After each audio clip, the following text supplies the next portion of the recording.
The jazz slump of the early 70s left many of the avant-garde players out on a limb. The only gigs around were in the licensed clubs, and that meant playing the commercial circuit. But while some musicians resigned themselves to this, Bernie McGann retired to Bundeena, a small town on the edge of the Royal National Park, south of Sydney.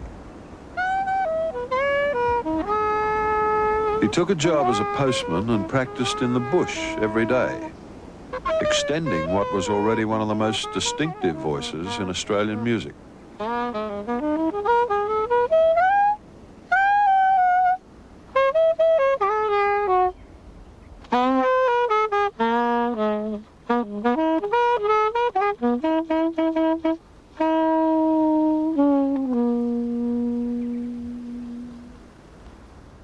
I mean, it was a time I tried to sound white and light, but it never would come out like that when I started to play. You know, I'd say, you know, I would get angry and say, what am I doing? You know, so that was just the way I played the thing, so I had to forget about those things and find my own voice. And I guess playing out in the park here for a long, long time without any restrictions as regards sound bouncing off walls. Because when I first came out here, I found it difficult to play out here. I'd come out and be all prepared to stay for several hours and play 2 notes and pack up and go back home. It was too much space, you know, but I become accustomed to it, and it's really the best way to play. I love it. But McGann soon left his bush retreat and reunited with Poche, Levy, and a younger saxophonist, Ken James. Together they formed The Last Straw, which featured many of McGann's distinctive compositions.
In the 70s, we got together with originally Dave Levy and Ken James and formed The Last Straw, which was one of the more important bands of the modern movement during the period from about 74, especially through the late 70s. There were a lot of other groups at the time, the Jazz Co-op, and a lot of experimenting going on. A very exciting period, one of the great periods of contemporary jazz in Australia, I think.